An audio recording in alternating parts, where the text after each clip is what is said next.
Tim Kaine is the vice presidential nominee on Hillary Clinton's Democratic ticket. Senator Kaine, good morning. Good to see you.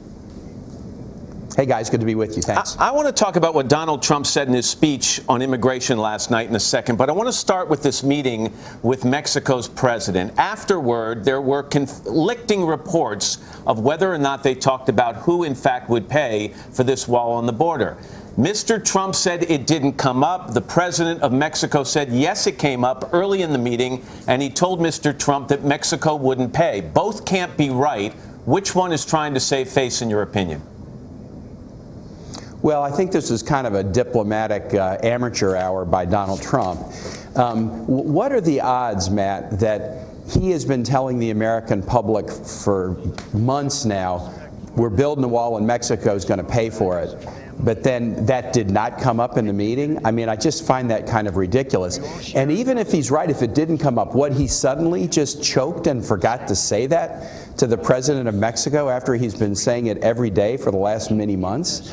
So I find his statement that he didn't bring up, even if it's true, it shows that he sort of folded under pressure and didn't have the backbone to say to the Mexican president what he's been saying over and over again. You call it diplomatic amateur hour, but the optics of this in that press conference, Donald Trump stood there with the Mexican president. He was toned down, no outrageous rhetoric. He seemed to be on his best, even his best presidential behavior. Is that one of the difficult things for you running against a Donald Trump, that you never know exactly which Donald Trump you're going to get? You know, I think the important thing about leadership is you got to be consistent. You can't say different things to different audiences. And so, you know, he came back across the border, and then it's all about Mexico's going to build the wall, Mexico's going to pay for it. He was divisive. He basically says America's going to be deportation nation. But when he's looking the leader of Mexico in the eye, he can't bring himself to say it. That tells me something about his backbone and his resolve. And so it's an interesting. Yesterday was an interesting display of, I think, kind of a diplomatic lack of resolve, and then this language of division, deportation, that shows that Donald Trump's not changing anything. Back to the optics, though, for a second. I mean, if you look at the side-by-side of this week, Donald Trump went to Mexico. He sat down. He had a dignified meeting with a foreign leader. Hillary Clinton has spent most of this week scooping up money in the Hamptons for fundraisers. Doesn't Trump come out on top on that? Trump is reinforcing.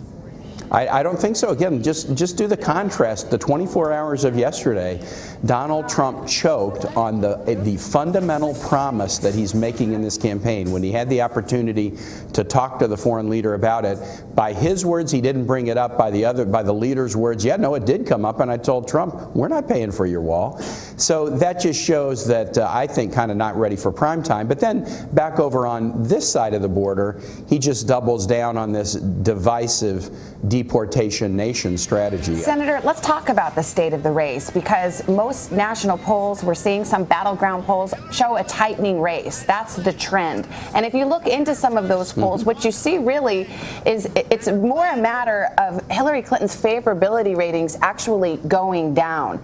The question to you is, if Trump is as weak a candidate as you portray, why isn't she putting it away? Look, I have said I encouraged Secretary Clinton to run in April of 2014. I gave a speech in South Carolina, and I said I hope that she runs, and we talked about it, and I said, but make no mistake, this is going to be incredibly difficult. I think it will be hard. You cannot assume anything. You're trying to do something that nobody's ever done before. I've always assumed this race would be hard. We're feeling good about our position in a number of the true battleground states, but we do not feel any sense of complacency. We are organizing. We're out making our case to voters every day, because we felt from the beginning this would be very, very difficult. Senator Tim Kaine. Senator, thanks for your time this morning. I appreciate it.